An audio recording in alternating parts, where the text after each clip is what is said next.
So our topic today is going to be how to get organized for 2020.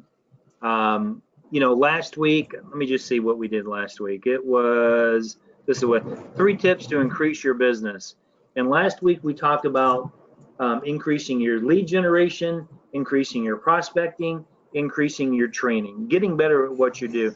Today, I'm going to give you some tips and tricks on what I do and how I stay organized when I'm out making sales, kind of like a table of organization, if you will. So if you can see my screen, you've got Bob on the left, you got Larry on the right. Bob looks like he's in total chaos. He's got sticky notes everywhere. His desk is a mess. Looks very unorganized. Here's what I can tell you is that when you're unorganized, being unorganized creates anxiety. When you have anxiety in your life, you are less capable of getting the job done. Larry, on the other hand, looks very organized. He's got a smile on his face. He's a smooth operator. My advice to you is get organized. You want to make more sales? Be more organized. Don't have total chaos in your life. Be like Larry in this case. So moving on, just a quick recap what I talked about. I would go back and reflect and watch the video that we covered last week. If you missed it, it was the 3 tips to increase your sales in 2020. Now, as far as getting organized, the first thing that you need to do is you got to get your portfolio organized. Now, I have one very similar to this. This happens to be Jimmy's. I copied it because I already had a picture of it. Well, let me just get a highlighter here real quick. Kind of highlight a couple of things. Let's see. Let's do yellow, and I want to do a highlighter. Okay. So if you don't know what this is over here on the left, I'm circling it, but it's not coming out very well. That is that's Jimmy's flip chart. You can see the spiral notebook looking thing on the left in there. That's his notebook. Over on the right, you can see all these tabs. He's got these nice little folders set up with a couple of applications and brochures, and looks like he's got Mutual of Omaha in his bag, Transamerica, FF, which is Forrester's Financial, Liberty Bankers Life, AMAM. He's got one that's blank. And then he's got Gerber. Yeah, that's GL. That's Gerber Life and AIG. So, guys, if you need help setting up your portfolio, let me know. But you should have a nice little like vinyl or leather portfolio. Shouldn't be crazy big. We don't want to be going into the house with a giant briefcase or a backpack. It should be relatively thin. I like the ones that have a zipper so you can zip it up so all your stuff doesn't fall out if you drop it. And the one that I use is maybe on the edge. It may be 1.5 inches thick or so. Even with that said, with these pockets, even if you want to go out and you want to use a tablet to do your e-applications, the tablet, as thin as they are, will easily fit in there. Even if you've got like the Microsoft Surface computer, those things are incredibly thin. You can easily fit those in there. If you're going to do e-applications, guys, I really highly recommend, man, go out and get yourself a super nice tablet. I like the ones with the keyboard. That's why I like the Microsoft Surface for doing that, because it's like a tablet, but you can set it up and it's got a nice little like fold away keyboard. They're really super slick. Also, being organized. You've got to have all your sales tools. You got to make sure you got the starter kit. You've got the business cards. You got your ID badge, delivery notices. Make sure that you're using the 2-pocket folders. As far as success goes, I talked about bringing value to your clients. This is one of the ways that we bring value to our clients is doing a nice presentation and make sure that they're educated on everything. So this is part of being organized. Go out and buy yourself a cheap little clipboard. So when you're going to the house, when you're doing your door knocks, you've got a little clipboard. You've got their lead attached to it. Whether you want to do one lead, or I know some agents like going to the door like a big, thick, like a 2-inch stack of leads. So it looks like there's like a million people that responded. That's okay too. They both work. But go out and get yourself a nice little clipboard. They really do come in handy for a lot of things, like tapping on doors. You can tap a little bit harder with it. If you need to tap on a window or something like that, they honestly, if you looked at my clipboard, all the edges are like right here, all the edges are worn off. I'm going to change the color of my highlighter. I'm not impressed with the yellow. Like right here, like if you look at the corners of my clipboard, they're all like chewed up. Looks like a dog ate them. Speaking of which, clipboards are good for dogs too. If you got a dog coming after you, you can use your clipboard to fend it off a little bit. Set your trunk up. This is an example of what one of our, this may be a picture of Jimmy's box in his trunk. He's got these portable files in his trunk with extra everything, extra applications, brochures. You can see back here, those are the folders. Looks like he's got some from Mutual of Omaha, and he's got some from Senior Solutions. So make sure that you get your super organized and you have your trunk set up like this, so it's like a little mini office. Also, the money maker. Man, I could do an entire seminar on the daily activity tracker. Unequivocally, I can tell you is that this was my motivator. Is that your sales will go up if you use the daily activity tracker. I promise you. Tracking your business, and this is what it looks like if you set it up. Like what I would recommend is get the pages, and you can see how I went to like Kinko's or someplace like that, and I got 52 pages. Actually, less than that. I got 26 pages because they're double-sided, and I did it on a little bit heavier paper. So it wasn't that like super, you don't want the super cheap paper because you don't want like the writing and stuff to bleed through. So my recommendation is get it on slightly higher paper, put it in a spine like this, and take this with you everywhere so you can write in everything. I'm just telling you, if you're not doing the daily activity tracker, you are honestly missing the boat. More than anything, I think this will help you increase your sales because it's a daily reminder of what you are doing or what you're not doing. It tracks, how many leads did you receive for the week? How many dials did you make? How many presentations? How many door knocks? And it's important to be able to see this stuff. Here's an example of one right here. I know we've covered this several times, so I'm not going to kind of go through it, everything, but you can see the dials are tracked. This week there were 197 dials, 30 scripts, 13 appointments over the phone, 68 door knocks, 21 door knock scripts, 10 appointments from door knocks, 15 sits, 10 applications, 68.98. I believe this was off of 25 leads or so and got 23 referrals. So here's the thing, what I'm telling you, it's literally impossible not to make money in this business if you keep your daily activity tracker and you are doing these types of numbers. It's impossible. You cannot help but make money. The reason why most agents don't make money, it's the lack of activity, it's the lack of prospecting. I think most people greatly underestimate how much they really prospect until they actually track it. And that's the reason why the daily tracker is so important. I contribute to my success in the field. Honestly, I contribute to the daily tracker is knowing my numbers.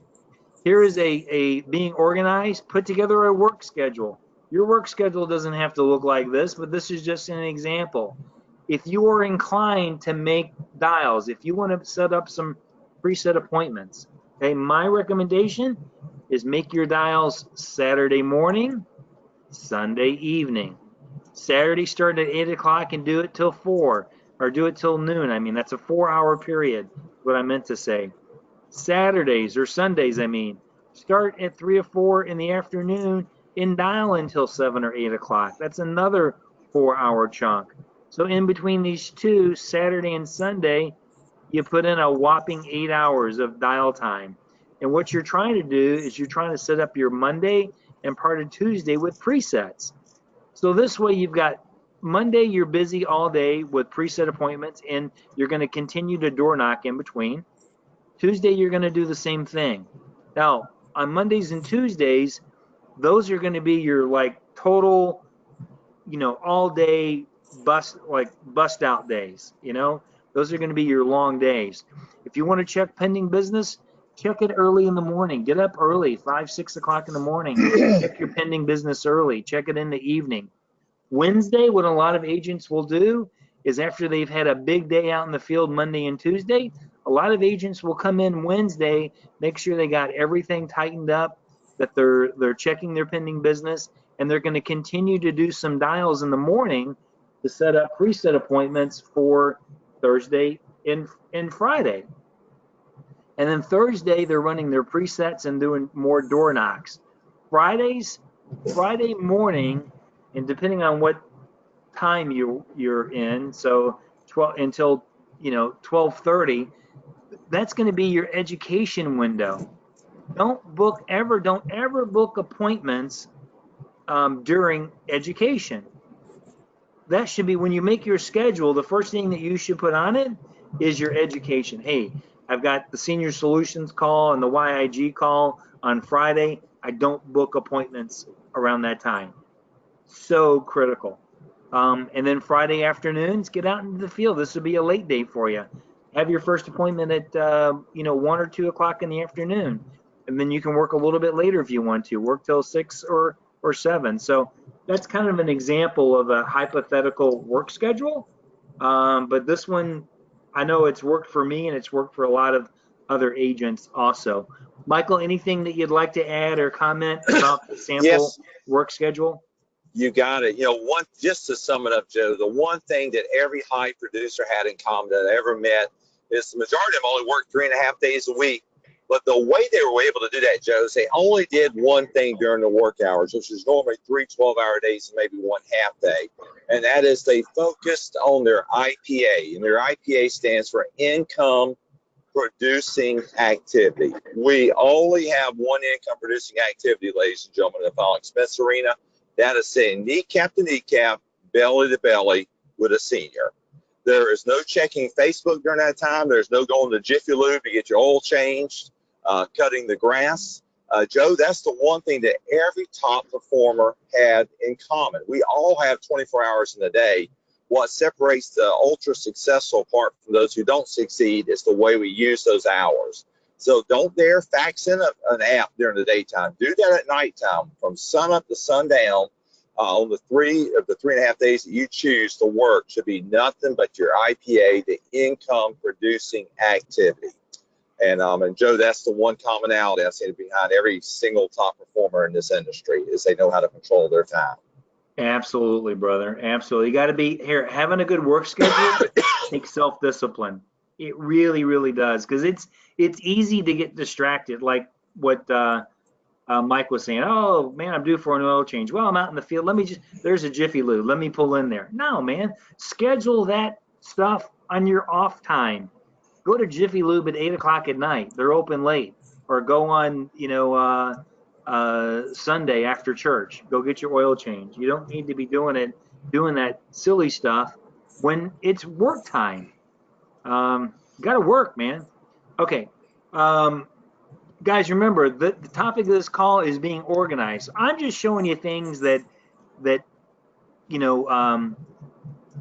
I guess things that I implemented into my business to help me keep organized. One things I've always done is I kept an agent weekly production report. Okay, so in addition to doing the activity tracker, I'd have this little a sheet like this. It normally would have holes in there, so I put it in a 3-ring binder. But this would be, and I'd have one sheet for each week. So I could accommodate up to 19, on this one page, I could accommodate up to 19 applications for 1 week. So in this particular week, there were 9 applications. I put in the date that it was sold, the client's name, their phone number, the city, the carrier, the product, what the AP was, my paid comp. When I got paid, I would write that down. So, and then the call, and I'll explain what some of these are. So what I use this is I used it as a snapshot to make sure that I'm following my business all the way through. It absolutely drives me crazy to see agents go out and write business, and then they have stuff like pending things that are needed, and they never follow up on it.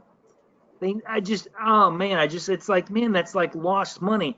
I want to make sure if I went out and I took the time to meet with a client, number one, I want to make sure my clients are getting the coverage that they requested and deserve. Number two, I want to make sure Joe Johnson gets compensated. I want to make sure I get paid. And I want to make sure I got paid the right amount. So in this one, as an example, we'll just look at one.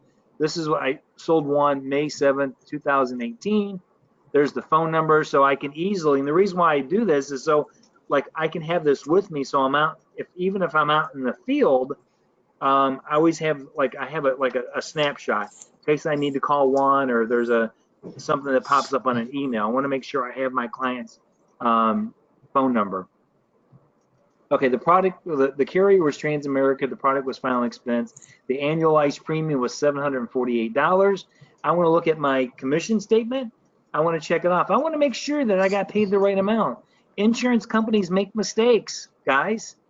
So just when you write a deal, make sure you're getting paid the right amount.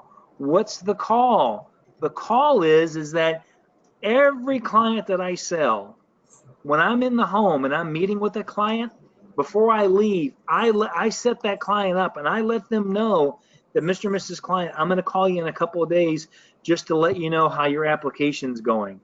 If I need anything, or if maybe you've been approved by then.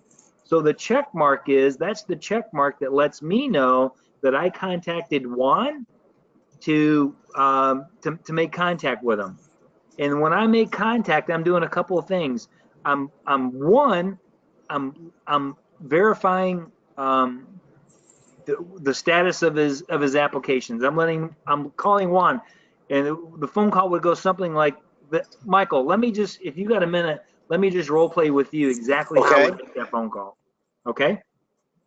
So I call you, ring, ring, ring, and you say hello. Hello. Hello, Michael? Michael, can you hear me? Yeah. You went out on me. I'm sorry about that. Hello. Oh, hey, Michael, it's Joe Johnson, your life insurance agent. How are you doing? I'm doing good. Who is this again? It's Joe Johnson, your life insurance agent. I help you with that policy with Transamerica. Oh, yes. Okay. Yeah. Like I said, I'm doing fantastic. Hey, Michael, I got great news for you. I just wanted to let you know that you've been approved exactly the way that we called it in. You were able to get that preferred rate with Transamerica. And just a couple of things I want to just cover with you real quick. Number one is that you named your daughter Betty as your beneficiary. Is that still okay, or did you want to make any changes with that? That is still okay. All right, perfect. So that's all been set up. Also, Michael, I wanted to let you know is that we scheduled your first premium to come out on the 15th of the month. So that's coming right around the corner, and that's going to be coming out of your Chase bank account. And the premiums are $57.75. Michael, I just want to make sure that the date and the dollar amount is still okay. That is perfect. Yes, sir. Okay, great. Michael, do you have any questions for me, sir? I do not. You did such a thorough job. I really enjoyed meeting you, and I think we're good to go. All right, well, fantastic. Your policy will be in the mail in the next couple of days. You should receive it within 10 business days. What I recommend, Michael, is that when you when you do receive your policy, if you could do me a favor, just look it over. And if you want, go ahead and give me a call and I can help you review it over the phone, okay? That'd be perfect. All right. Guys, I would do that phone call with every single client, okay? You want to know why my placement and persistency is so good? It's because I made little phone calls like that. And here's what I'm looking for, Michael. I'm not afraid. I don't want to be the guy that sells the policy and then like, oh my God, I hope this guy can afford it. Because when I call you and I go over the premium, say, Michael, we got it scheduled for the 15th. It's $58. Is that still okay?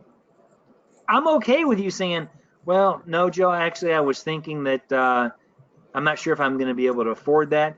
You know what, Michael? I kind of got that same feeling when I was meeting with you. Let's Oh, I do like this. it. Are you available? Let me stop by. I have some time tomorrow. Let me stop by your house tomorrow around 3 o'clock, and let me just review some things with you. I'm going to go back to his house. I'm going to resell him on the coverage, and if we need to lower the coverage and get his premiums down to $40 a month, I'm going to do that. But That's powerful. you do these. I'm just telling you, Michael. You do these small little things, and that's why I kept a paper register. I know it's kind of double work, but I don't care, man. I want to make sure not only do I want to make sure I get paid, I want to make sure that I continue to get paid and my clients are being served properly. So every week I would have a sheet like this, and I would list out again the number of leads received. Here I had 25 leads received, 18 were booked into appointments, 13 presentations, 9 applications. That's a 69% conversion ratio, and the AP for that week was 59.43. And I'm also calculating what my commission level, what I actually got paid for that week as well. So these sheets are available. I can email them to you, and they're also available on the back end of the Senior Solutions website. So if you're interested in tracking your weekly production like I did and doing the things that I do, I can certainly would love to be able to provide this information to you. The other thing that I would do, Michael, did you have a question? I did. That's so powerful. I think the greatest management guru, I can't remember his name, says, what gets measured gets managed.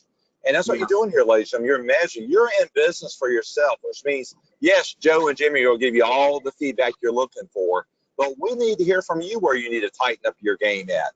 So you got to get out here. You got to measure it. When you're measuring things, you're going to notice you're going to pay more attention to that, and you're going to get that managed out there. So it is crucial you measure your results. Don't fool yourself. Sometimes one of the easiest people to fool is ourselves. And Joe, you and I both have the same experience with talking to agents. They say, hey, Joe, I'm doing everything I can out there. I'm working as hard as I can. Then we actually start having to track their numbers. You're figuring out you aren't working as hard as you can. You could have started at 9, but you started at 10 or 10:30. You didn't make as many calls as you wanted to. So measuring your results is so powerful, because when you're in business for yourself, which you are in the insurance industry, you have got to do self-evaluation on yourself every week.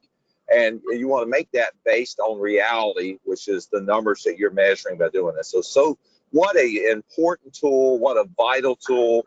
Everybody on this phone, I would definitely reach out to Joe and Jimmy and make sure you got these tracking mechanisms, or you either went to the website and printed them off. And I will start out immediately doing this, because you're going to figure out when you start measuring your results, you're going to start managing your success. So back to you, Joe. Yeah, well said. You know what? That's a really powerful statement that you said about measuring. How was it you said it? Measuring. Say it one more time. What you measure, you manage. And Yes. At the end of the day, you are your manager. Who do we work for, ladies and gentlemen? You work for yourselves. You're the boss. Yeah. And a lot of times, let's face it, the biggest people that we play tricks on is ourselves. We think we go out there and work hard. We play the martyr at the end of the week. Well, I can't believe I didn't sell any policies. Well, if you really sit back and you're honest with yourself and you measure your results, you're probably going to realize you didn't have as much activity that week. Secondly, by measuring yourself, it helps Jimmy and Joe effectively assist you, because they can go off the numbers and figure out exactly where they need to assist you at, where they need to tweak your business. Sometimes the smallest tweaks in this business can make the biggest results, but we got to have numbers to make those tweaks off of. So what gets measured gets managed. Awesome. All right, guys, this next image, obviously you can see from the date of this folder, this was taken a long time ago. Guys, I've been using this bucket. I call it my bucket system. I've been using this bucket system since 2009 when I got in the business. I stole this from the car industry. Many of you know that before I got into insurance, I was a finance manager at a car dealership, and I always had my bucket. So that's kind of why I came up with this idea for my insurance business. One thing, if you notice, every application I write, I put it in a folder. I put it in one of these flat jackets. I got a folder for every client that I've ever written, okay? Even when I do the, like the LBL that doesn't require an application, I make a folder, a jacket, and I put the 2-page worksheet in there. I want to make sure I've got all that information. So here's how I use my bucket system, if you will. I would recommend go out and get yourself a nice little bucket like this. The applications or these folders that you see up here in the front, these are applications that still need to be scrubbed and need to be submitted to the carriers. The ones in the middle, this section right here, the ones that you see, these are applications I've already submitted and I'm waiting for the approval. So I'll keep them in here. What's nice about this is when I walk into my office, not only do I have that production report, but I've got this bucket on my floor. Every morning when I walk into my office, I'm looking at this bucket and I'm seeing all these folders. My goal is to get all the folders out of the bucket, okay, and get them filed. So every day what I would do is I would go through, hey, what do I need to do to get this application submitted? Maybe I was missing a piece of information. Maybe I just need to scrub it, whatever the case is. Then it goes into the second section. These are applications, like I said, they've already been submitted. I've either faxed them in or I emailed them in, and I'm waiting for the decision, okay? So if I have these in front of me every single day, it's like a constant reminder. I got to get these out of the bucket. I got to get these out of the bucket. I got to get these processed and get the coverage issued and paid. So if you notice, you can get these flat jackets at Staples, Office Depot. They sell them everywhere. But anyway, it's got the client's name, the date that I wrote it, and then over on the right-hand corner, I just put what the product was in the carrier. So this is a TLE MU, Term Life Express Mutual of Omaha. So this bucket system has worked very, very well for me. When I'm done, I put those folders in these banker boxes. This is down in my basement. You can kind of get, this is not all of them, but you can kind of get an idea that Joe Johnson has written a few applications in his day from looking at the banker boxes full of thousands of applications. I get a client that calls me. I just had a client actually call me from like 6 years ago. They called me. I said, Mr. Smith, hold on a second. Let me go grab your file. I was able to go down, because I have them all in alphabetical order. Boom. Go down, grab the file, and have the original application that client did 5-6 years ago. So kind of cool to have this. If you're more digitally inclined, you want to scan everything, that's cool. I know this is maybe kind of an old school way of doing it, but just keep in mind, check with your state.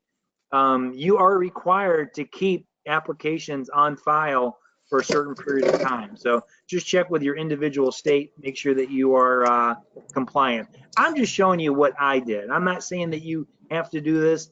I'm just saying you what these are. The topic of the call, remember, is being organized. I'm just showing you things that I did that helped me be more organized and to keep my office organized and to keep my clients' information protected. Also, sending out thank you cards. One of the things that I would do, and obviously you can see Jimmy does it too, is as soon as Michael, this is what I would do. As soon as I met you and I what I would do at night after running my business is I would come in that night and I would, after writing you a policy, I'm going to write you a thank you card. Okay. And I'm going to get a thank you card out there every single day. Now, I don't show it here, but there's a, on the order card, or on the thank you card, there's a place there also for a handwritten note. So I would also write in there the face amount that they were applying for and what the premiums were too. But as you can see, the thank you card just says, please accept my sincere thanks and gratitude for the opportunity to help you with your insurance need. It was truly a pleasure to serve you.